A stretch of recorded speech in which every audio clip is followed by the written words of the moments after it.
എല്ലാ ഭക്തജനങ്ങൾക്കും കതിർവേൽ മുരുകൻ യൂട്യൂബ് ചാനലിലേക്ക് ഒരിക്കൽ കൂടി സ്വാഗതം. എന്റെ വീഡിയോ ആദ്യമായിട്ട് കാണുന്ന ഭക്തജനങ്ങളെ ചാനൽ ഒന്ന് സബ് ചെയ്യുക. ഒപ്പം തന്നെ ജ്യോതിഷ സംബന്ധമായ എന്തെങ്കിലും പ്രശ്നങ്ങളോ ജാതകത്തിലെ ദോഷങ്ങളോ ഇല്ലെങ്കിൽ വസ്തുപരമായ എന്തെങ്കിലും ദോഷങ്ങളോ ഉണ്ടെങ്കിൽ നിങ്ങളുടെ പ്രശ്നങ്ങൾക്ക് ഉടനെ തന്നെ പരിഹാരം കാണുന്നതായിരിക്കും. അപ്പോൾ വീഡിയോയിലേക്ക് കിടക്കാം. പുണർതം നക്ഷത്രം അല്ലെ, നമുക്ക് എല്ലാവർക്കും അറിയാം പുണർതം നക്ഷത്രം ഭഗവാൻ ശ്രീരാമന്റെ നക്ഷത്രമാണ് അല്ലെ. അപ്പോൾ പുണർതം നക്ഷത്രത്തിൽ എനിക്ക് തോന്നുന്നു ഒത്തിരി കഷ്ടകാലങ്ങൾ ഉണ്ടാകും, പ്രതിസന്ധികൾ ഉണ്ടാകും, രോഗങ്ങൾ, പ്രതിസന്ധികൾ. അപ്പോൾ ചില പുണർതം നക്ഷത്രക്കാർ വിചാരിക്കുന്നുണ്ട് എനിക്ക് ഇങ്ങനത്തെ ഒരു നക്ഷത്രം വേണ്ട, ലോകത്ത് ഈ ഒരു നക്ഷത്രം എന്താ പറയുക ശരിയല്ല, ഇല്ലെങ്കിൽ പുണർതം നക്ഷത്രം കൊള്ളത്തില്ല, അങ്ങനെ പറഞ്ഞിരിക്കുന്ന ഒത്തിരി ആൾക്കാരെ എനിക്കറിയാം.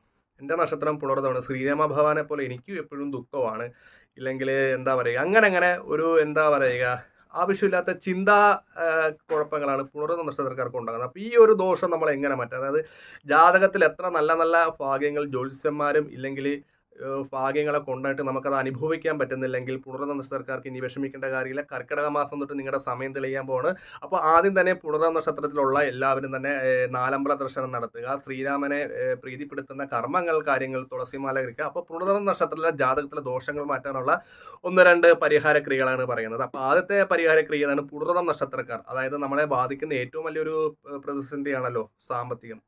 അപ്പോൾ ഞാൻ എപ്പോഴും പറയുന്ന ഒരു കാര്യമാണ്, നമ്മൾ ജോലിക്ക് പോകാതെ നമ്മൾ വഴിപാടുകളോ പൂജകളോ ഹോമങ്ങളോ നടത്തിയിട്ട് പൈസ വരില്ല, അങ്ങനെ വിശ്വസിച്ചിരിക്കുന്ന ആൾക്കാരൊക്കെ മണ്ടന്മാരാണ് എൻ്റെ ഒരു അഭിപ്രായത്തിൽ. ഇപ്പം ഞാനൊരു വഴിപാട് പറയുവാണെങ്കിൽ സാമ്പത്തികം വരത്തില്ല. അതേസമയം നിങ്ങളൊരു ജോലിയുള്ള ഒരു വ്യക്തിയാണെങ്കിൽ നമുക്ക് സാലറി കിട്ടുന്ന സമയത്ത് സാമ്പത്തിക ലാഭം ഉണ്ടാകും. നമുക്ക് എന്താ പറയുക, ആ ജോലിയിൽ നിന്ന് തന്നെ ഉയർന്ന ശമ്പളത്തോടു കൂടിയുള്ള ജോലികൾ, ഒത്തിരി ഫ്രണ്ട്സുകളെ കിട്ടും. അതായത് സാമ്പത്തിക ലാഭം മാത്രമാണ് നമ്മൾ വഴിപാടുകളും പൂജകൾ കൊണ്ടും യന്ത്രം കൊണ്ടും നമ്മൾ ഉദ്ദേശിക്കുന്നത്.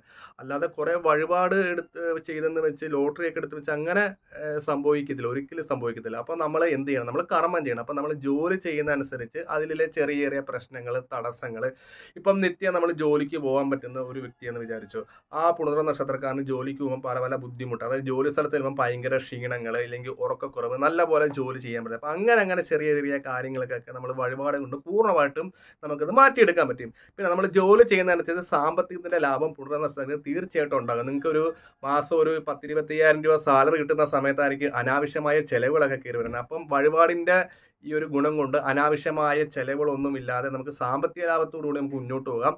ചിലപ്പോൾ ആ പൈസ കിട്ടുന്ന സമയത്തായിരിക്കും ഇല്ലെങ്കിൽ അനിയന് സാമ്പത്തികമായിട്ട് കൊടുത്ത് സഹായിച്ച്, ഇല്ലെങ്കിൽ നമ്മുടെ വണ്ടി ഒന്ന് പഞ്ചറായി, ഇല്ലെങ്കിൽ ആ ഒരു സാലറി കിട്ടുന്ന സമയത്ത് 100 അത്യാവശ്യക്കാരെ. അപ്പോൾ നമ്മൾ എന്ത് ചെയ്യും, ഈ പൈസ കിട്ടാത്ത സമയത്ത് കടം മേടിക്കുക, ഇല്ലെങ്കിൽ അങ്ങനെ ചെയ്യുന്ന സമയത്ത് നമുക്ക് ഒത്തിരി പ്രശ്നങ്ങളുണ്ടാകും. അപ്പോൾ ആ ഒരു പ്രശ്നങ്ങൾ മാറാൻ വേണ്ടിയാണ് പുണർതം നക്ഷത്രക്കാരെ സംബന്ധിച്ച് ക്ഷേത്രത്തിൽ വഴിപാട് ചെയ്യുന്നത്. അത് എന്ത് വഴിപാടെന്ന് വെച്ചാൽ നമുക്ക് നമ്മുടെ നക്ഷത്രം അനുസരിച്ച്, അതായത് പുണർതം നക്ഷത്രം അനുസരിച്ച് നമുക്ക് ചെയ്യാൻ പറ്റുന്ന വഴിപാട് ശ്രീകൃഷ്ണസ്വാമി ക്ഷേത്രത്തിൽ, അതായത് ഭഗവാന് ചെയ്യേണ്ട ഒരു കാര്യം, പുണർതം നക്ഷത്രത്തിലെ പക്കപ്പിറന്നാൾ വരുമ്പോഴത്തേക്ക് ഈ ഒരു വഴിപാട് ചെയ്താൽ പുണർതം നക്ഷത്രക്കാർക്ക് മാസത്തിൽ സാമ്പത്തിക ലാഭത്തിന് യാതൊരു ബുദ്ധിമുട്ടുണ്ടാകത്തില്ല. ഉള്ള സാമ്പത്തികം കൂടാതെ വേറൊന്നുമില്ല, താമരമാല. അതായത് ഭഗവാന് 21 താമര മേടിച്ച് പുണർതം നക്ഷത്രക്കാർ ശ്രീകൃഷ്ണസ്വാമി ക്ഷേത്രത്തിൽ കൊണ്ടുവന്ന് ഒരു 7 വലത്ത് വെച്ച് ഈ താമരപ്പൂ നടക്കി വെക്കുക. അപ്പോൾ ഈ താമരപ്പൂ നടക്കി വെക്കുമ്പോഴത്തേക്ക് സാമ്പത്തികത്തിൻ്റെ ഒരു ഐശ്വര്യത്തിൻ്റെ ഒരു പ്രതീകം കൂടിയാണ് താമര. അപ്പം നമ്മുടെ സാമ്പത്തിക പ്രശ്നങ്ങൾ പറഞ്ഞ് ശ്രീകൃഷ്ണസ്വാമിക്ക് താമരമാല ചാർത്തുവാണെങ്കിൽ സാമ്പത്തികപരമായിട്ട് നല്ലൊരു മാറ്റങ്ങളും കാര്യങ്ങളും പുണർതം നക്ഷത്രക്കാർക്ക് ഉണ്ടാകുന്നതായിരിക്കും. അപ്പോൾ ഇത് പക്കപ്പിറന്നാൾ ദിവസം ചെയ്താൽ മതി. പുണർതം നക്ഷത്രക്കാർക്ക് നല്ല രീതിയിൽ തന്നെ സാമ്പത്തികപര മാറ്റങ്ങളും കാര്യങ്ങളൊക്കെ പുണർതം നക്ഷത്രക്കാർക്ക് ഉണ്ടാകുന്നതായിരിക്കും. അപ്പോൾ വീഡിയോ ഇഷ്ടപ്പെട്ടെങ്കിൽ ലൈക്കും ഷെയറും കമൻറ്റും ചെയ്യുക. മറ്റൊരു വീഡിയോ വരുന്നതാണ്. നമസ്കാരം.